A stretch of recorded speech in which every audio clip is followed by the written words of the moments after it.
Olá, boa noite. Eu quero cumprimentar você que está chegando aí, a você que eventualmente vai assistir depois, e eu quero dizer que para mim é uma felicidade, uma honra estar aqui. Eu não sei em que circunstância você está, pode ser que você esteja aí no sofá da sua casa, pode ser que você esteja na mesa da cozinha jantando ou lanchando, ou talvez está lixando as unhas, né? Tá dando um trato aí nas suas unhas. Agora pode ser também que você está com um bebê no colo, fazendo ele dormir, e você está me ouvindo aí com fone. Então, fique bastante atento para você não acordar o bebê. Mas pode ser também que você está num transporte público ou em qualquer lugar do mundo. Eu não sei aonde você está, mas e nem o que você está fazendo, mas eu quero que você receba o meu abraço aí. Eu tenho uma preocupação com esse momento nosso aqui, porque pode ser que você já esteja experimentando uma exaustão online. São muitas lives, são muitas reuniões do trabalho, é muito tempo na frente de uma tela. Então eu vou tentar ser rápido para você não cansar. Então eu vou tentar ser o mais rápido possível. Embora o assunto nos permitisse conversar por horas aqui, eu vou tentar ser bem rápido e simples. Mas que bom que você chegou até aqui, mas pode ser que você ficou um pouco decepcionado, porque você estava esperando um garotão que trabalha numa plataforma de investimentos, com um currículo cheio de grife, mas eu me dispus a vir até aqui. Mas já que você me encontrou, você me dá uma chance e não me abandona aqui sozinho, não. Mas se você ainda assim não tiver paciência de ficar comigo aqui o tempinho que a gente reservou para esse bate-papo, eu quero já deixar de cara um recado. Se no meio, se você ficou decepcionado já vai sair, tem um recado para você. Deus é poderoso para mudar qualquer situação.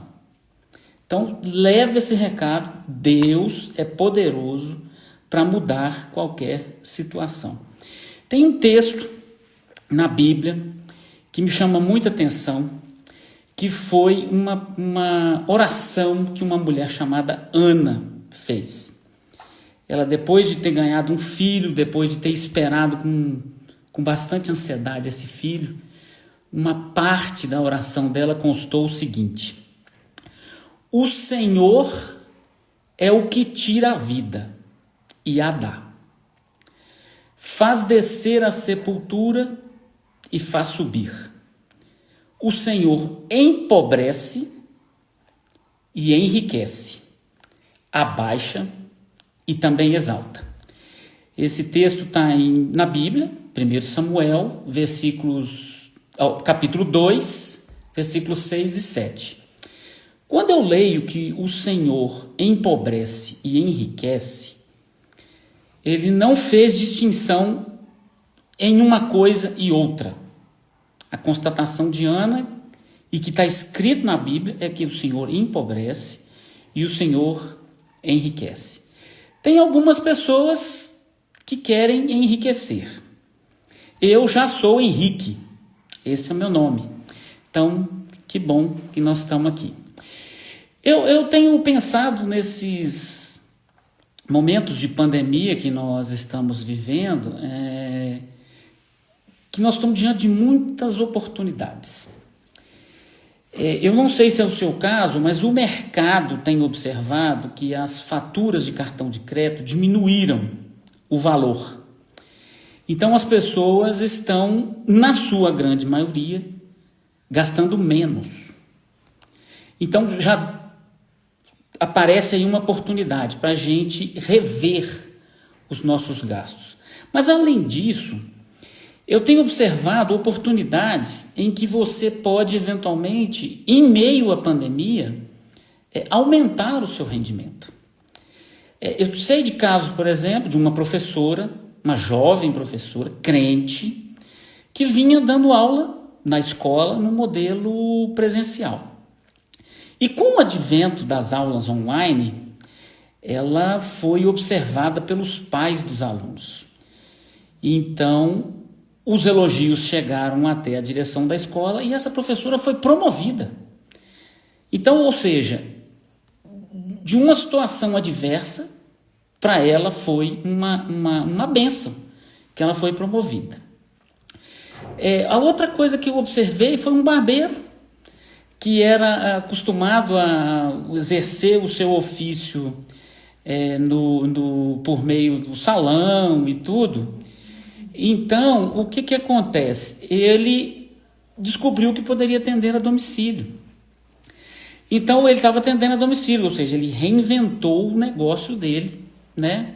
Porque ele viu que tinha necessidade de se mexer em relação a isso, porque o decreto, vamos dizer, fez com que o estabelecimento fechasse. Eu vejo que durante esse tempo que nós estamos vivendo agora, é uma grande oportunidade para a gente rever os nossos gastos. E aí a gente começa a fazer uma pergunta. O que é mais importante? É o valor ou o preço? Isso é importante porque é o seguinte, num deserto, o que vale mais? Um relógio de ouro ou um copo d'água? Embora o relógio de ouro tenha um preço muito maior, o copo d'água tem muito mais valor.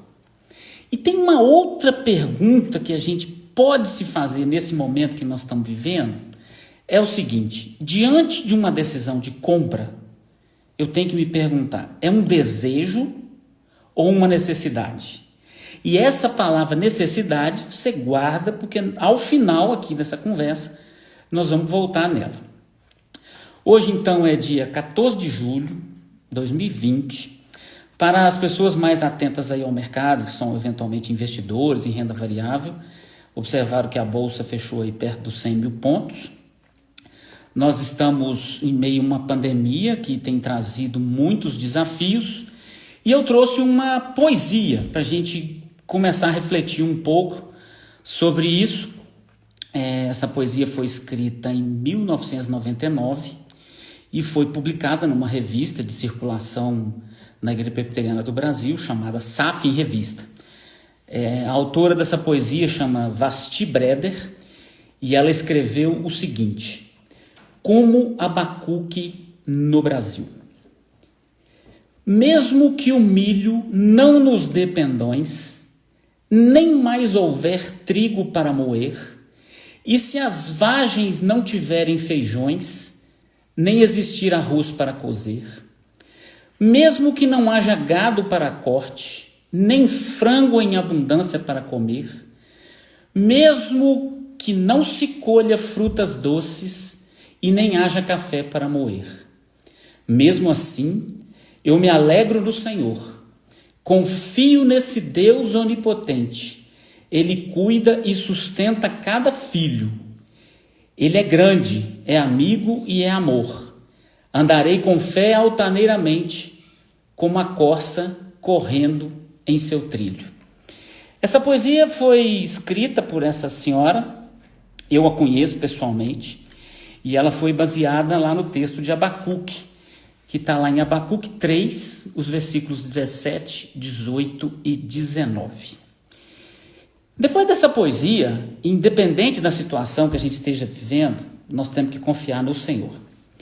E eu vou trazer aqui para a nossa conversa uma abordagem sobre algo que a Bíblia nos diz e que tem a ver com a nossa vida financeira.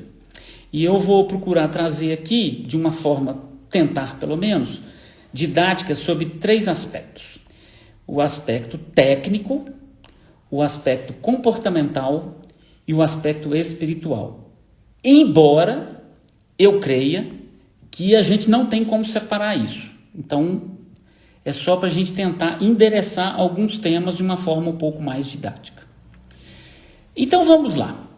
Sobre o aspecto técnico, a Bíblia diz o seguinte: onde não há conselho, fracassam os projetos, mas com os muitos conselheiros há bom êxito. O que que isso tem a ver com relação à nossa vida financeira? Se você está numa situação em que o recurso está sobrando e você tem que tomar decisões de investimento e você não seja um especialista, é bom você tomar conselho. Se diversificar, se eventualmente concentrar, aproveitar essas oportunidades, então é bom ter conselhos. E hoje nós temos diversos sites ou publicações, literaturas que podem nos ajudar nisso. Agora também tem o outro lado, se nessas decisões que você vai fazer, você tem que planejar. Então, primeira coisa, tomar conselho. Segunda coisa, planejar. E o que a Bíblia nos diz em relação ao planejamento nesse aspecto? Diz o seguinte: pois qual de vós, pretendendo construir uma torre, não se assenta primeiro para calcular a despesa e verificar se tem os meios para concluir? Já pensou? Você vai fazer uma compra ou um empreendimento ou uma decisão que vai envolver recurso financeiro e dispêndio. Você tem que assentar e ver se aquilo cabe no seu centro. Voltou aqui. Tinha dado uma baixa aqui na internet, mas voltou. Então vamos lá. De novo, conselho e planejamento. E eu que sou, vamos dizer, novo há mais tempo, já vivi vários momentos da economia brasileira. Então eu já vi mudança de moeda, eu já vi bloquear dinheiro na conta, eu já vi uma série de coisas que eventualmente você ainda não viu. Mas quem cuida da gente é o Senhor. E como eu sou filho de uma geração que viu uma inflação muito forte, pode ser que eu e você, que eventualmente esteja me assistindo, não fomos acostumados a fazer planos de longo prazo. Pensar no longo prazo. Então, o que acontece? Como a inflação comia muito o recurso que a gente ganhava, então, quer dizer, o salário acabava e o mês continuava. Isso era um desafio para os meus pais, para os meus avós. E a gente ali na família sofreu o impacto disso aí. Então, o que acontece? Às vezes, eu vou dar um exemplo, ou algum costume que agora a gente eventualmente não esteja adotando esse costume, mas só para efeito de exemplo. Um cafezinho, depois do almoço, todos os dias, quando você trabalha fora e vai a um restaurante. Se porventura esse cafezinho custar R$4, ao longo de um ano, você vai ter uma despesa perto de R$1.000. Mas o cafezinho não é todo mundo que toma, né? Mas o cafezinho, ele é só uma representação. Você tem que, eventualmente, ver o que na sua despesa hoje é corriqueiro e que, eventualmente, impacta no final de um ano. Então, por exemplo, combustível. A forma como você dirige o carro, ela impacta no consumo do combustível do seu carro. Então, pode parecer muito pouco, mas soma. Nesse detalhe que eu dei do cafezinho ou eventualmente o combustível, somado essas duas economias que eventualmente você fizer, ao final de um ano você economizou o valor do seguro do carro.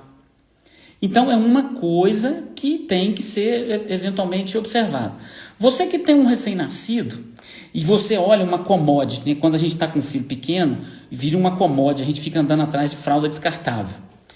Então é o seguinte, você já deve ter feito uma estatística aí, uma criança em torno de 8 a 10 fraldas por dia. Se esse é recorrente, qualquer tanto que você economizar na compra da fralda, isso impacta no final no fio do tempo. E aí, o que acontece? Só que às vezes você não é muito dado a controlar sua despesa. Fala, eu gasto tanto, mas eu não sei. Se eu pudesse dar um conselho aqui para você, e eu tenho que ter muita responsabilidade com o que eu vou falar, e você mais ainda não vai escutar. Eu concentraria todas as despesas num único cartão de crédito. Por que num cartão de crédito? Você vai concentrar as despesas com vencimento apenas um dia. E aí você terá todas essas despesas concentradas. Hoje, as operadoras de cartão, os bancos, você pode ver, ali eles têm algumas soluções que chamam Minhas Finanças, por exemplo, que você vê aonde está concentrado. Se é no lazer, se é na alimentação, se é no combustível. Então você consegue identificar aonde está indo, assim, mas tem que ter muito juízo. E ao final, quando a fatura fecha, pague a fatura toda, porque os juros do cartão ainda são muito altos, embora a taxa Selic nunca esteve tão baixa no nosso país. Então fique atento, se optar por usar o cartão de crédito, ao final daquele mês, pague a fatura toda. Então é muito interessante. Agora, sobre decisões de investimento. Você que sonhou com a casa própria, então a taxa Selic está caindo, pode ser que os financiamentos imobiliários vão ficar mais atrativos e você quer sair do aluguel e ir para a casa própria. E isso é um investimento de longo prazo. Só que no longo prazo as coisas podem mudar. Por exemplo, uma das coisas que a gente está observando aí na literatura é que a arquitetura da casa daqui para frente deve mudar. Eu não sei se é só por conta da pandemia e quanto tempo isso vai durar, mas o ambiente de home office hoje tomou uma relevância na casa nunca antes observada na história. Então, eventualmente, espaços em que você possa, vamos dizer, ter um ambiente de lazer com a sua família, é uma outra coisa. Isso pode ser em casa, no apartamento, em qualquer lugar que você esteja, vamos dizer, considerando. Minha esposa e eu, no início desse ano, pelo fato de eu morar a 30 quilômetros do meu trabalho, a gente estava pensando muito fortemente em mudar de onde a gente mora. Muito fortemente. Veio a pandemia, e isso mudou totalmente. Mudou totalmente. Hoje a gente está num lugar, numa casa que a gente gosta, a questão do trânsito não é mais um dificultador para nós, porque hoje meus filhos estão tendo aula em casa e eu estou trabalhando em casa, minha esposa está estudando em casa. Então, decisões que a gente toma e que tem impacto no longo prazo, nós temos que depender totalmente do Senhor. Então, preste bem atenção. Primeiro, conselho e planejamento. Procure um especialista, tal. Mas isso sobre o aspecto técnico, né? Agora, eu não vou falar com você assim de quanto que é o juro que você vai pagar, o que você não vai pagar, se está bom. Isso aí, cada caso é um caso. Mas só que o aspecto técnico não é garantia de sucesso. Fala assim, Henrique, mas você falou do aspecto técnico, mas ele não é garantia de sucesso? Não é. Sabe por quê? Se fosse assim, se o conhecimento técnico fosse determinante, você nunca conheceria um médico que fuma. Ele sabe o que o cigarro faz, mas por um aspecto comportamental ele fuma. Você já viu também um bancário, por exemplo, endividado? É possível. Ele sabe quanto é que custa, ele sabe os desdobramentos do endividamento, ele sabe o que acontece se ele começar a atrasar as contas, a bola de neve que vira, mas eu conheço bancários que estão endividados. Então, o conhecimento técnico não garante sucesso. Você quer ver uma coisa que eu acho que é um conhecimento técnico maior ainda? É um professor de matemática financeira. Um professor de matemática financeira que sabe calcular no longo prazo, no médio prazo, as variações e tudo.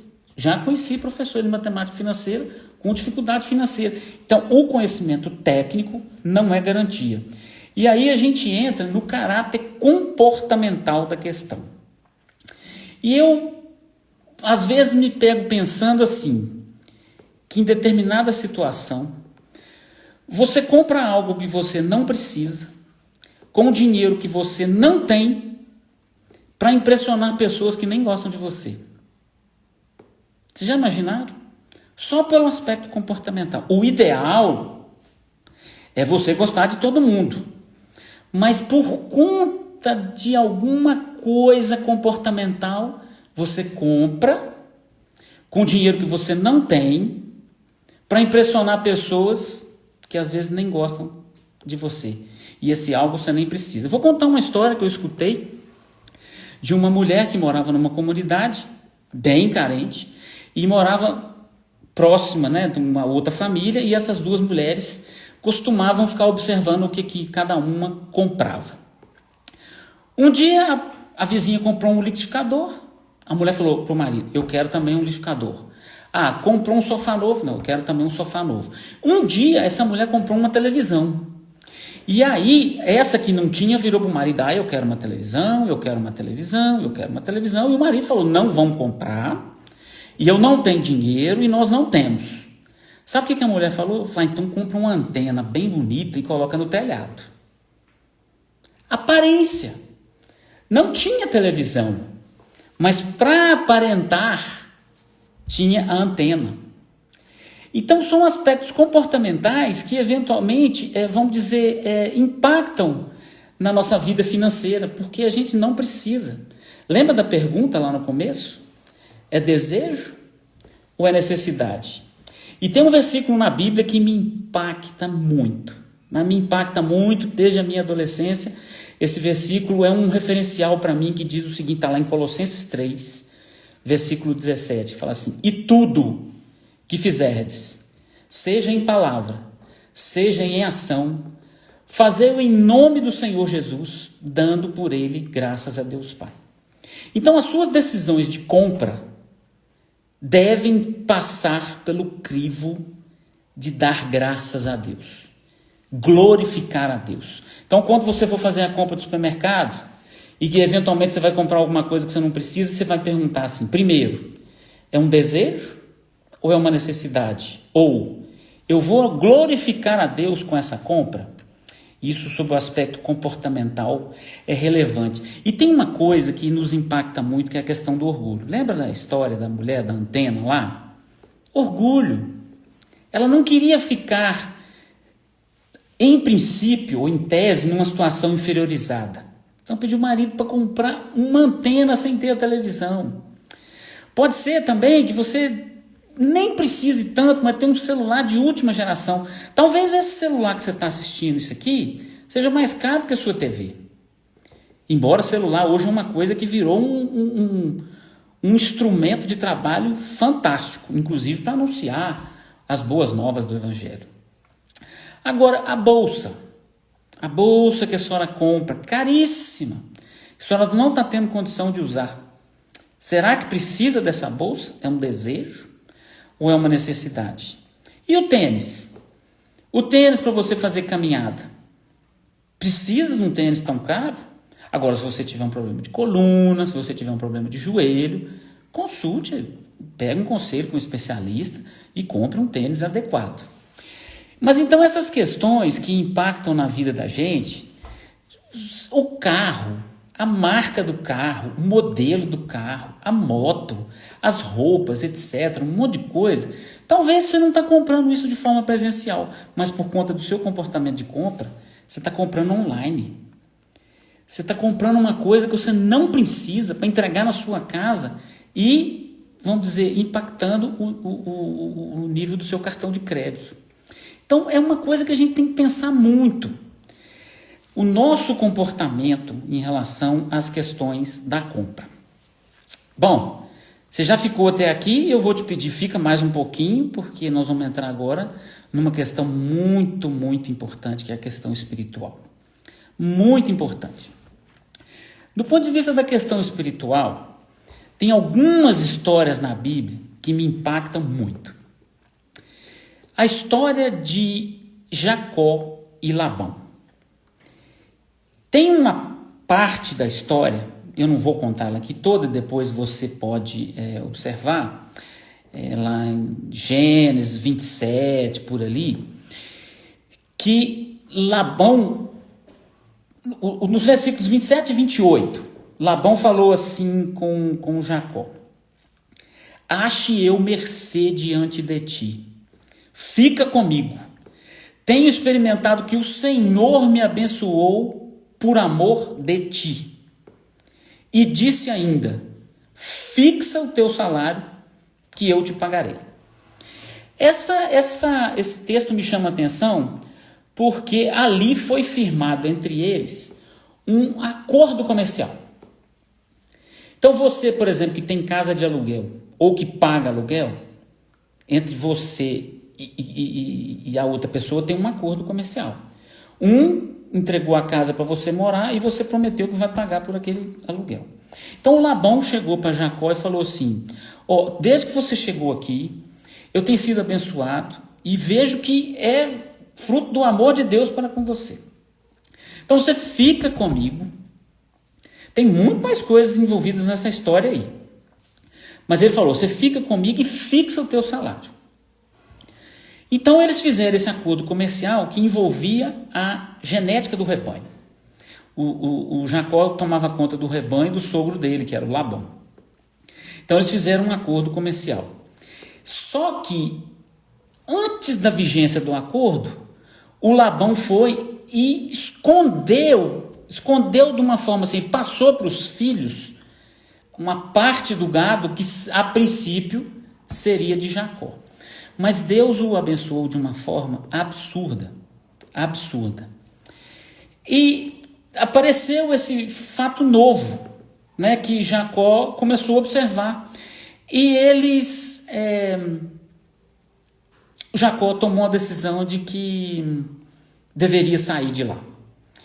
Ele foi enriquecendo muito, ele já observou que as pessoas o viam de uma forma diferente e ele ficou muito rico. E olha que coisa interessante, ele chamou as esposas, ele tinha 2 esposas, eram 2 irmãs, e falou assim: eu preciso ir embora, e eu gostaria que vocês fossem comigo, e elas falaram: nós vamos. E o que ele falou com a esposa? Ele falou: de repente apareceu um fato novo que, assim, Jacó falou que o salário dele tinha sido mudado 10 vezes. Então nós estamos diante de um fato novo. Você é dono de casas de aluguel ou de imóveis e o seu inquilino não está conseguindo pagar.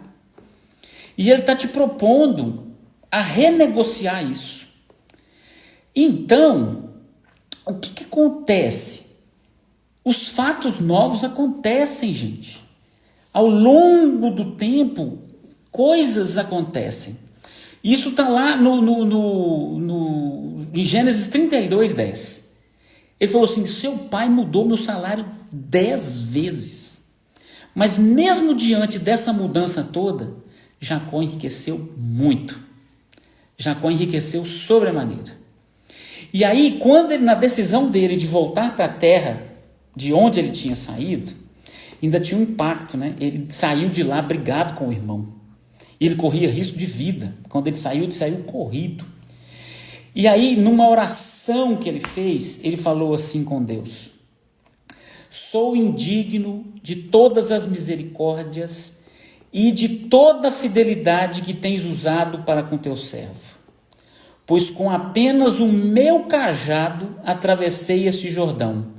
Já agora sou 2 bandos. Jacó, quando chegou na terra que era do sogro dele, pelo que ele falou com o próprio Deus, ele só tinha um cajado. Vocês já imaginaram o que é isso? O recurso que ele tinha era o cajado. Recurso humano. Mas o recurso espiritual que ele tinha, não tem recurso material que dê conta de atender. Porque Deus o abençoou. Mas ele pode estar falando assim: Henrique, eu conheço a história de Jacó. Ele era enganador. Eu falei: de fato ele era. Mas só que fruto desta mudança dele, o nome dele foi mudado. O nome dele foi alterado, porque o comportamento dele mudou. Então, meus irmãos, aquilo que eu falei lá, que Deus pode mudar qualquer situação, na vida de Jacó a gente observa isso. Ele atravessou o Jordão com um cajado. E quando ele estava voltando, ele já era 2 bandos. Ele tinha muitas pessoas que trabalhavam com ele. Ele tinha muito gado. Ele enriqueceu. Então, Deus pode mudar qualquer situação. Agora, se você olhar na história de Jó, o registro que a gente tem dele, que ele já era muito rico. Um empresário de sucesso, conhecido. Mas Deus mudou. Viram com a oração de Ana, que fala que Deus enriquece e Deus empobrece? A história de Jacó mudou. E ele empobreceu, ele perdeu patrimônio, ele perdeu família. Mas só que como Deus muda tudo, no final, Deus reverteu a situação. Então, do ponto de vista espiritual, nós temos que depender do nosso Deus. É Ele quem nos sustenta. É Ele que tem compromisso com as nossas necessidades. Esses textos que eu estou citando, depois você pode pesquisar com mais profundidade na Bíblia, porque aqui a gente não tem tanta noção, né, da gente... não tem muita condição da gente compartilhar aqui o texto. Então, uma coisa, nos nossos negócios, Jacó teve o nome mudado porque ele passou a ser honesto. Ele era um enganador e passou a ser honesto. E ele passou a se chamar Israel. Muito interessante. Então, nós, na nossa vida financeira, temos que usar o princípio da honestidade, o princípio da boa-fé.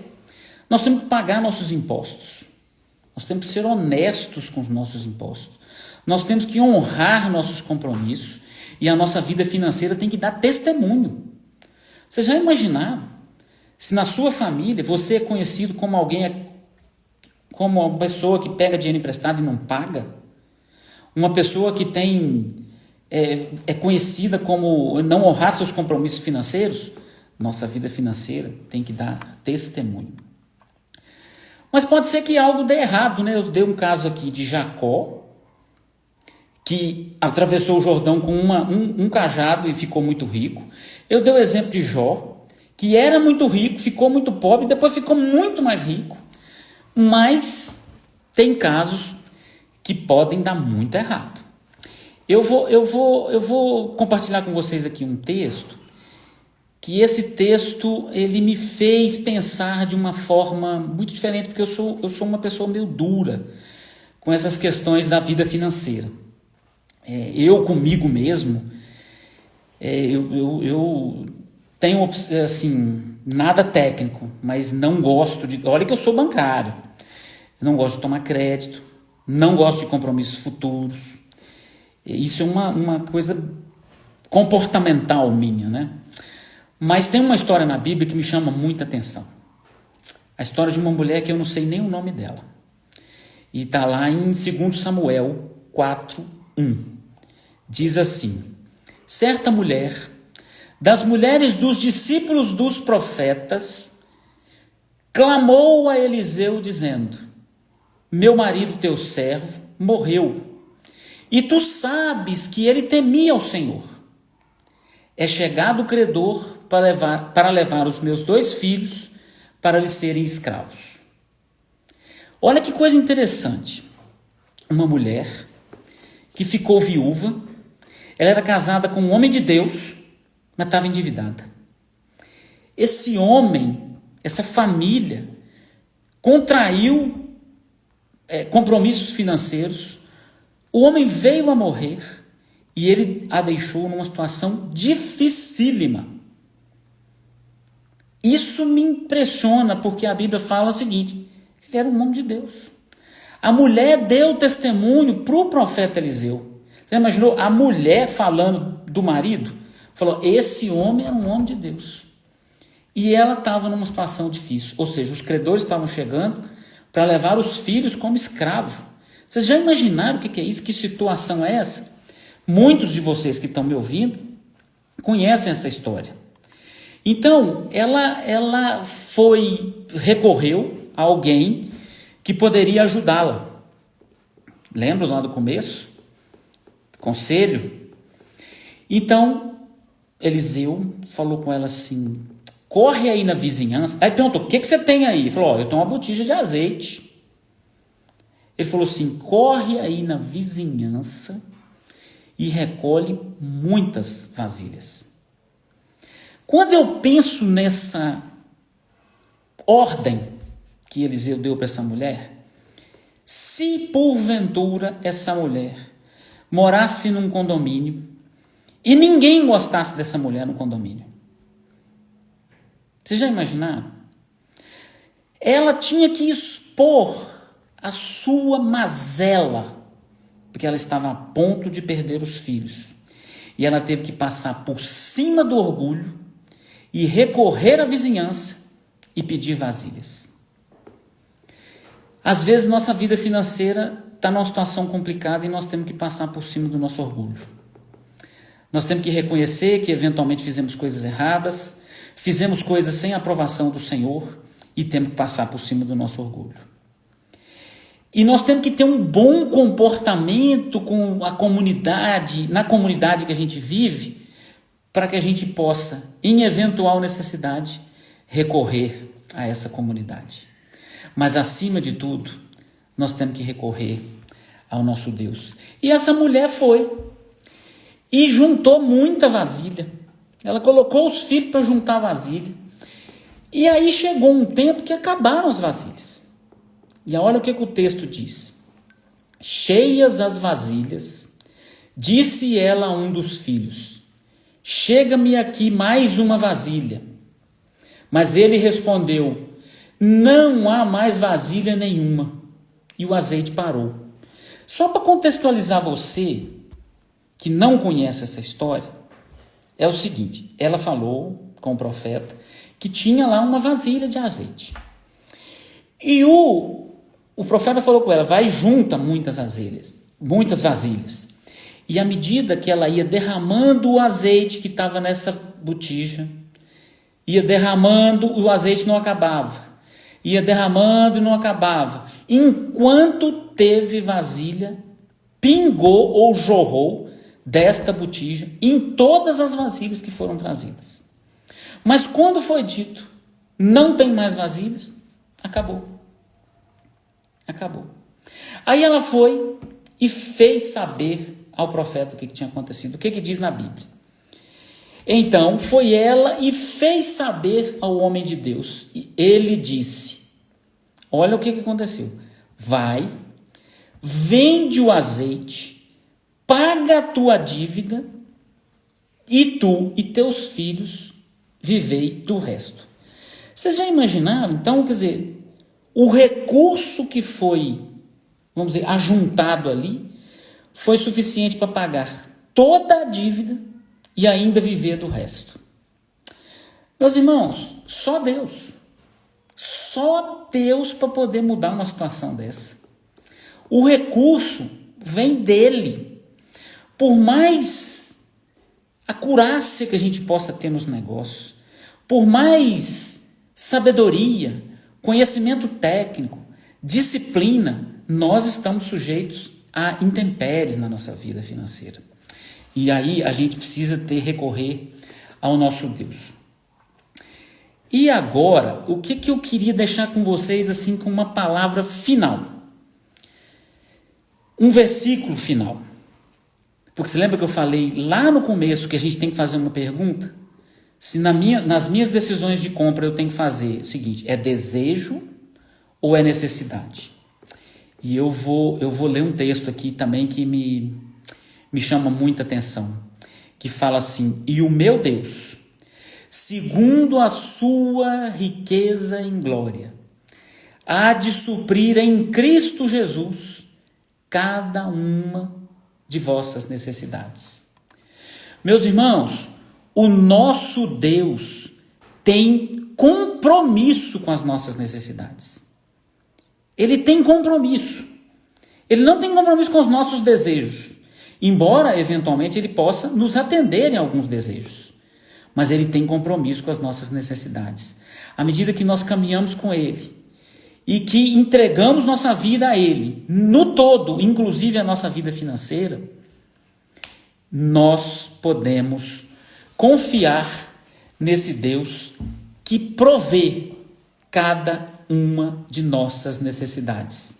E que Ele nos abençoe e nos faça totalmente dependentes dele. Um abraço a todos e Deus abençoe a cada um.